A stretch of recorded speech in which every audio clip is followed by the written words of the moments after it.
Hello children, welcome to my channel.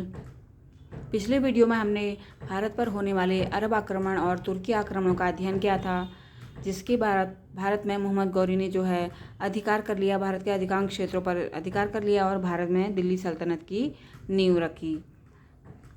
1206 से लेकर 1526 ईस्वी तक दिल्ली सल्तनत का कार्यकाल होता है और इस दौरान भारत में 5 राजवंशों ने शासन किया, जिसका 1 बाय 1 हम अध्ययन करेंगे।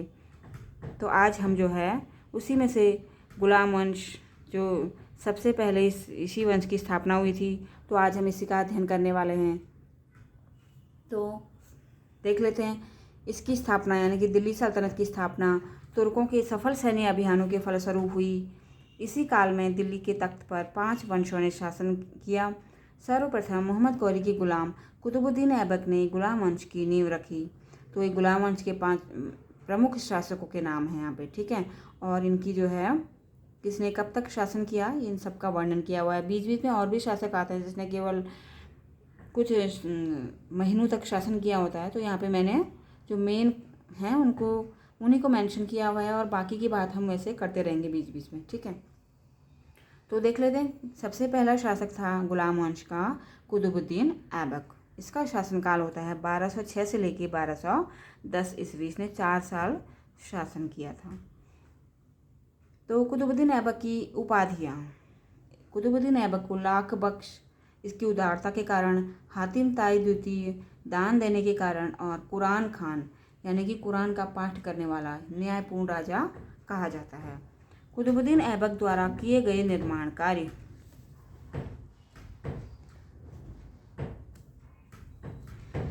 पहला है कुव्वत उल इस्लाम मस्जिद, दिल्ली में बनाई।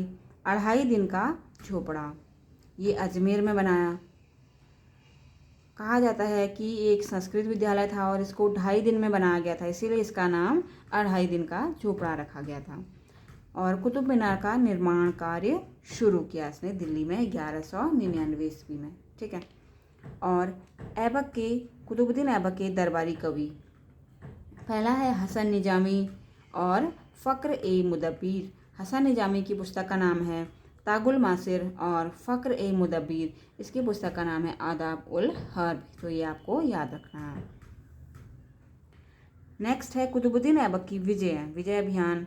हालांकि मोहम्मद गौरी के साथ मिलकर इसने बहुत सारे युद्ध लड़े और जीते थे, पर इसके जो सुल्तान बनने के बाद जो इसने काम किया था उसके बारे में हम देख लेते हैं। पहला है इसने कोल विद्रोह का दमन किया। फिर है अनहिलवाड़ा, कालिंजर, बदायूं, महोबा, खजुराहो, ठीक है। इन सबको इसने जीत लिया था। फिर इसके बाद जो है 1210 ईस्वी में चौगान खेलते हुए इसकी मृत्यु हो जाती है घोड़े से गिरकर। तो फिर इसके बाद जो है इसका पुत्र आराम शाह शासक बनता है, बट वो एक अयोग्य शासक था, उसमें शासन करने की योग्यता नहीं थी। तो इल्तुतमिश की सेना ने उसे जूद के मैदान में पराजित करके मार डाला। तो इसके बाद इल्तुतमिश शासक बनता है, जो कि इलबरी वंश का शासक था और शासक बनने से पहले, दिल्ली का सुल्तान बनने से पहले वो बदायूं का गवर्नर था। इल्तुतमिश अपनी राजधानी दिल्ली स्थानांतरित करता है और इसकी उपाधि थी नासिर अमीरुल मोमिन। इसको नासिर अमीरुल मोमिन की उपाधि दी गई थी। और इल्तुतमिश के प्रशासनिक कार्य। इसने शासक बनने के बाद जो है इसने शासन संबंधी क्या क्या सुधार किए, क्या क्या इसने व्यवस्थाएं की। पहले इसने इक्ता व्यवस्था शुरू की, यानी कि भूमि का बंटवारा कर दिया इसने और जगह जगह पर इसने जो है अलग अलग लोगों को नियुक्त किया। इसने मुल्तान से लखनौती तक का ये पूरा एरिया था। नेक्स्ट है तुर्कान ए चहलगानी। तो इसके जो है अपने विद्रोही बहुत थे। शासक बनने के बाद जो है इसने बहुत सारे लोग इसके खिलाफ थे, तो इसने अपने लोगों को 40 दासों का समूह बनाया अपने जैसे, ठीक है। इसके बाद जो है खलीफा और टकसाल नामक सिक्के, अपने सिक्कों पर इसने खलीफा का नाम अंकित कराया और विदेशी सिक्कों पर टकसाल का। और टंका और जीतल, ये भी इम्पोर्टेंट है। टंका और जीतल नाम के 2 सिक्के इसने चलाए, चांदी का टंका और तांबे का जीतल। चांदी का टंका 175 ग्रेन का होता था और तांबे का 3.90 ग्रीन का होता था।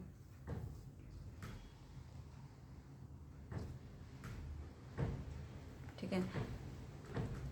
इल्तुतमिश के निर्माण कार्य, इसने क्या क्या काम किया।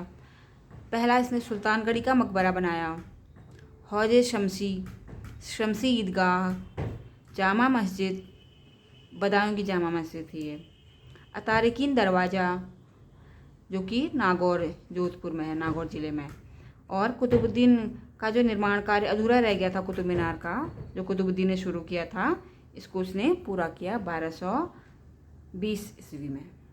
ठीक है, तो ये इम्पोर्टेंट है।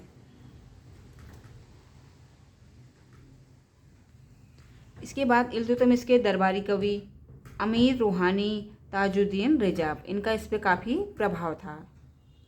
और मिनहाजुस सिराज भी इसके दरबारी कवि थे, यानी कि इसके दरबार से जुड़े हुए थे, पर ये दोनों मोस्ट इम्पॉर्टेंट हैं।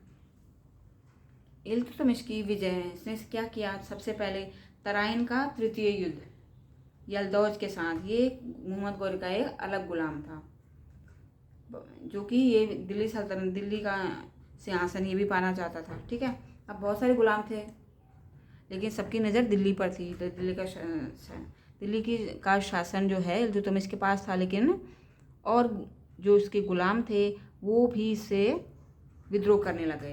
तो सबसे पहले इसने किसको हराया, यलदौज को हराया 1215 ईस्वी में।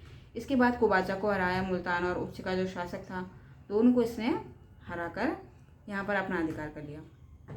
फिर बंगाल पे इसने पुनः अधिकार किया, क्योंकि समय समय पर जो है, हालांकि बंगाल पे इन्हीं का अधिकार था मोहम्मद गौरी का, पर क्या होता था, समय समय पर विद्रोह होते रहते थे, लोग अपने आप को स्वतंत्र कराने का प्रयास करते थे, तो बंगाल पर इसने पुनः अधिकार किया। इसके बाद इसने रणथंभौर, ग्वालियर, मालवा, उज्जैन, अजमेर, बयाना, जालौर, कालिंजर, थंगीर, कन्नौज, बनारस, इन सभी पर विजय प्राप्त की। कभी कभी कन्नौज पे जयचंद का पुत्र विद्रोह करता था, कभी कहीं अजमेर, सभी अपने आप को, राजपूत शासक भी अपने आप को स्वतंत्र करवाने का प्रयास करते रहते थे समय पर, लेकिन फिर ये उन पर अधिकार कर लेता था। तो इसके बाद नेक्स्ट रजिया सुल्तान, ये इल्तुतमिश की पुत्री थी। रजिया सुल्तान प्रथम महिला शासिका। रजिया सुल्तान की उपलब्धियाँ, सबसे पहले जनता के समर्थन द्वारा सिंहासन प्राप्त करना, सूबेदारों के गुट को तोड़ना, रणथंभौर अभियान, लाहौर मुल्तान पर विजय, अल्तुनिया जो कि भटिंडा का था उसने विद्रोह कर दिया था, और आखिरी में था बहराम शाह से युद्ध जो कि इसी का भाई था। तो सबसे पहले जनता के समर्थन द्वारा सिंहासन इसने प्राप्त किया, और सूबेदारों के गुट को तोड़ना है। इसने क्या किया कि अमीर जो सरदार थे वो लोग जो है इसके खिलाफ हो गए थे, तो इसने जो है अपनी कूटनीति से जो है इन चारों में ही फूट पैदा कर दी और इनको दिल्ली से बाहर खदेड़ दिया और अपने लोगों को वहाँ पे नियुक्त किया।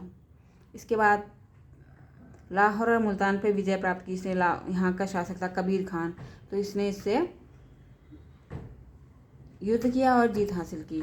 ठीक है, इसके बाद अल्तुनिया का विद्रोह, भटिंडा का शासक था, बट इसने क्या किया, अपनी कूटनीति के कारण जो है इससे विवाह कर लिया और दोनों ने जो है दिल्ली के तख्त को पाने की वापस कोशिश की बहराम शाह से युद्ध करके। बट बहराम शाह जो इसका भाई होता है वो इन दोनों को जो है मार देता है कैथल के युद्ध में, और दोनों की मृत्यु हो जाती है। रजिया की मृत्यु के बाद उसके दो भाई बहराम शाह, मसूद शाह सिंहासन पर बैठे। ये दोनों अयोग्य सिद्ध हुए। फिर नासिरुद्दीन महमूद गद्दी पर बैठा। वह दयालु और धर्मपरायण शासक था। इस पर बलबन का काफ़ी प्रभाव था। बलबन जो है, बलबन की पुत्री से ही इसने विवाह किया था।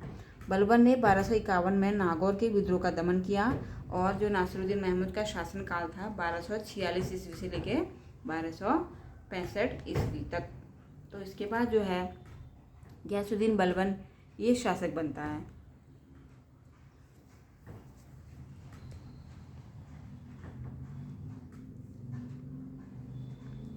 ये देखिए गयासुद्दीन बलबन, उलूग खां की उपाधि, नासिरुद्दीन महमूद द्वारा इसे उलूग खां की उपाधि दी जाती है।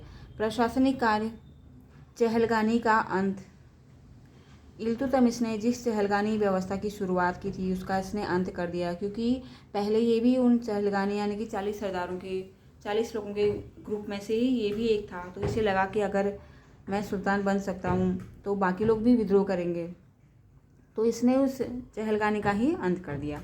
सिजदा और पाबोस की शुरुआत की। मजबूत न्याय व्यवस्था, गुप्तचर विभाग का गठन, जागीरों की जांच, प्रांतपतियों के विद्रोह का दमन और मेवातियों का दमन किया इसने सिजदा और पाबोस की शुरुआत की, यानी कि सुल्तान ही सर्वोच्च है, सुल्तान के पैरों पे अपना सर रख के आलिंगन करना, अभिवादन करना और सुल्तान के पैरों को चूमना, ये सब इसने शुरू किया।